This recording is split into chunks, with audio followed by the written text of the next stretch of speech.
सभी को जय मसीह की। आज हम रूत के बारे में जानेंगे। बहुत समय पहले मोआब देश में नौमी नाम की एक स्त्री रहा करती थी। वह स्त्री पहले अपने पति एलीमेलेक के साथ बैतलहम में रहा करती थी। तब वहाँ अकाल पड़ा।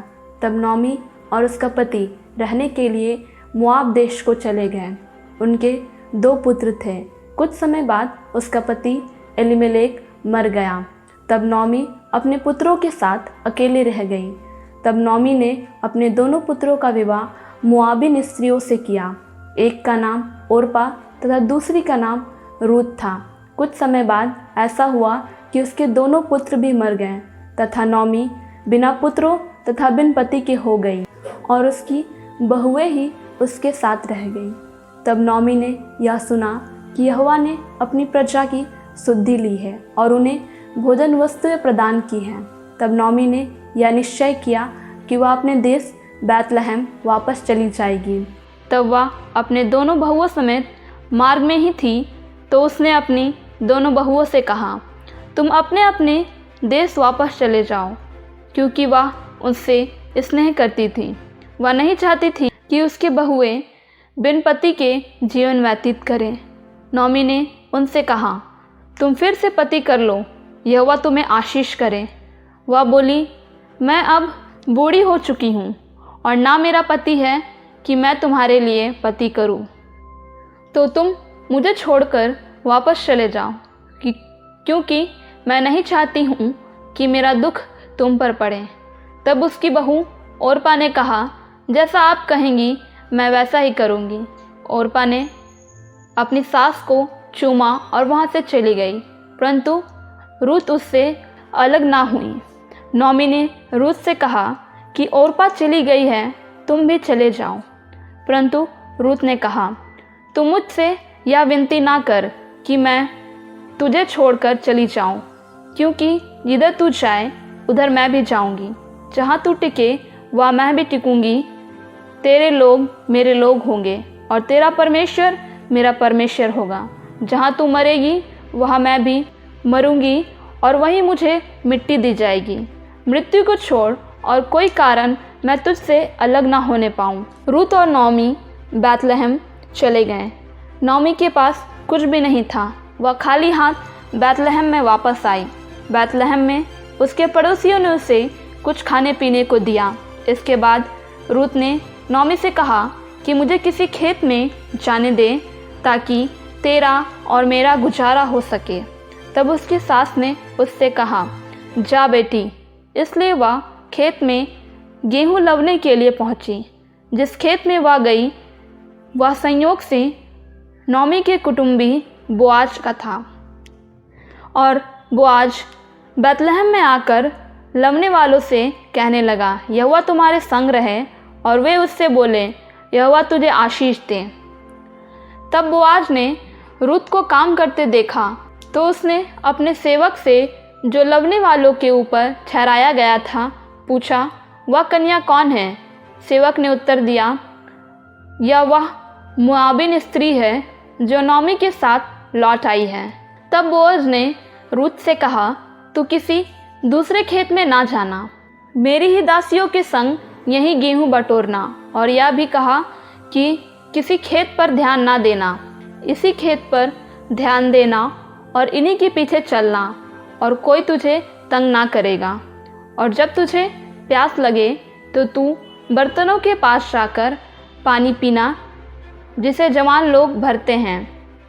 दोस्तों, इस वाक्य में हम देखते हैं कि जैसे बोअज ने रूत पर अनुग्रह किया और उस पर अपनी दृष्टि की, वैसे ही मेरे दोस्तों जो प्रभु को अपना जीवन समर्पण करते हैं और उसकी बाट जोहते हैं, तो प्रभु परमेश्वर भी उस पर अपनी दृष्टि रखता है तथा उनकी हर ज़रूरतों को पूरी करता है। इसके उपरांत बोअज की इस दया की दृष्टि पर रूत ने पूछा कि तूने मुझ पर इतनी करुणा क्यों की? तो बोअज ने उत्तर दिया, मुझे पता चला है कि तूने अपने पति के मृत्यु के बाद भी अपनी सास को नहीं छोड़ा, तथा तू उन लोगों में आई जिन्हें तू पहले से नहीं जानती थी। यहोवा तेरे कार्य का फल दे, और इज़राइल का परमेश्वर यहोवा जिसके पंखों तले तू शरण लेने आई है, पूरा बदला दे। उसने कहा, हे मेरे प्रभु, तेरे अनुग्रह की दृष्टि मुझ पर बनी रहे। इसी प्रकार हमें भी दोस्तों यहोवा परमेश्वर को सदा धन्यवाद करना चाहिए। इसके पश्चात बोअज ने उसे खाने के लिए बुलाया और अपने सेवकों से कहा कि इसे फूलों के बीच में से भी लवने दो और कुछ और भी वहाँ गिरा दो और उस पर कोई दोष मत लगाओ। यहाँ हमें एक बात सीखने को मिलती है कि दोस्तों प्रभु परमेश्वर भी इसी तरह हमारे चाल चलन को देखकर प्रसन्न होता है और हमारे लिए उत्तम प्रबंध खुद ही करता है। इसके पश्चात रूत ने जो कुछ भी बीना उसमें से बचाकर अपने सास के लिए भी ले गई। तब नॉमी ने पूछा, आज तूने कहाँ काम किया जहाँ यह दया तुझ पर हुई? धन्य है हुआ जिसने तेरी सुधि ली। तब रूत ने बताया कि वह बोअज के खेत में काम करती थी। तब नॉमी ने कहा, वह तो तुम्हारा कुटुंबी है, उसे हमारी भूमि छुड़ाने का भी अधिकार है, यहोवा उसे आशीष दे। तब नॉमी ने रूत से कहा, यह अच्छा है, तू उसी खेत में जाया कर और इधर उधर मत जाना। और रूत अंत तक गेहूं बीनने बोअज के खेत में जाती रही। दोस्तों यह इस बात से स्पष्ट होता है कि हमें भी सदा परमेश्वर के पीछे चलना चाहिए और कभी भी इधर उधर भटकना नहीं चाहिए और अंत तक विश्वास योग्य रहना चाहिए। तब उसका अनुग्रह हम पर सदा के लिए बना रहता है। फिर नॉमी ने रूत से कहा, मैं तेरे लिए कोई उत्तम मार्ग ढूंढती हूँ कि तेरा भला हो। उसने रूत से कहा, बोअज खलियान में जो बीनने को जाए तो तू वहाँ स्नान कर, तेल लगाकर, अच्छे वस्त्र पहनकर वहाँ जाना, और जब वह खा पी चुके तो तू अपने को उस पर प्रकट करना, और जब वह लेट जाए तब तू उसके लेटने के स्थान को देखकर फिर भीतर जाकर उसके पांव उघाड़ कर लेट जाना, तब वहीं तुझे बताएगा कि क्या करना चाहिए। रूत ने अपनी सास की आज्ञा के अनुसार किया। जब आधी रात हुई तो बोअज ने पूछा, तू कौन है? मैं तेरी दासी रूत हूँ, अपनी दासी को अपनी चादर ओढ़ा, क्योंकि तू हमारी भूमि छुड़ाने वाला कुटुंबी है। दोस्तों यहाँ हम देखते हैं कि किस तरह नॉमी ने रूत को उत्तम मार्ग बताया और रूत पर दया की। वैसे ही परमेश्वर भी हम पर दया करता है। जब हम उसके वचनों पर चलते हैं और जब हम परमेश्वर से प्रार्थना करते हैं कि तू ही हमारा छुटकारा देने वाला प्रभु है, क्योंकि तू ही एकमात्र सच्चा परमेश्वर है, तो प्रभु हमें छुटकारा देता है। फिर बोअज ने रूत से कहा कि मैं तेरा छुटकारा अवश्य ही करूँगा। तूने अपनी पिछली प्रीति पहले से अधिक दिखाई है, क्योंकि तू क्या धनी क्या कंगाल किसी जवान के पीछे नहीं लगी, इसलिए मैं तेरा छुड़ाने वाला हूँ। वरन एक और है जिसे मुझसे पहले तुझे छुड़ाने का अधिकार है। हमें भी दोस्तों परमेश्वर से प्रीति रखना चाहिए, शैतान की रीतियों में फंसना नहीं चाहिए और किसी भी अन्य लालच में हमें नहीं आना चाहिए। तो परमेश्वर हमें शैतान के हाथों से छुड़ाता है, जिसने इस जगत में हम पर अधिकार रखा है। फिर बोअज ने कहा, जो चादर तू ओढ़े हैं उसे फैलाकर पकड़ ले। तो बोअज ने उसे जौ नाप कर दी। उसे उसके चादर में जो रूत ने ओढ़ी थी। तब रूत अपनी सास के पास आई और जो सब कुछ उसे बताया जो वहाँ हुआ।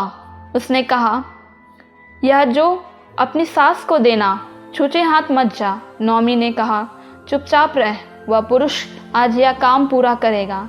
तब वो आज उस छुड़ाने वाले के पास गया जो नॉमी का कुटुंबी था, कि नॉमी की भूमि छुड़ाने वाला का पहला अधिकार तेरा है, और यदि तू उसकी भूमि छुड़ाता है तो तुझे उसकी मोआबिन बहू रूत से विवाह करना होगा, जिससे नॉमी का वंश आगे फिर बढ़े। परंतु जब उस कुटुंबी को पता चला कि वह एक मोआबिन स्त्री है तो उसने इनकार कर दिया और वह अधिकार बोअज को सौंप दिया, क्योंकि यहूदी लोग मोआबिनों से रिश्ता नहीं रखते थे। इज़राइल देश की एक प्रथा थी छुड़ाने के विषय में कि मनुष्य अपने पैरों की जूती उतारकर उस मनुष्य को देता था जो छुड़ाने वाला का दूसरा अधिकार रखता था। इसी प्रकार उस छुड़ाने वाले कुटुंबी ने अपनी जूती उतारी और बोअज को दे दी और कहा, तू उसे मोल ले ले। तब बोअज ने वृद्ध लोगों के सामने यह स्वीकार किया कि जो कुछ एलीमेलेक का है उसे मैं मोल लेता हूँ और मैं रूत को भी अपनी पत्नी के रूप में मोल लेता हूँ। और कहा, इसका नाम इसके वंश से मिट ना जाए, इसलिए मैं इसे अपनी पत्नी स्वीकार करता हूँ। तुम सब इसके साक्षी हो। तब सभी लोगों ने कहा, हम सब साक्षी हैं। और जो संतान यहोवा इस जवान स्त्री के द्वारा तुझे दे, उसके कारण तेरा घराना आगे बढ़े। तब बोअज ने रूत से कहा, विवाह किया और जो उससे इस्राएल में संतान उत्पन्न हुई उसका बड़ा नाम हुआ और रूत दाऊद की परदादी बनी।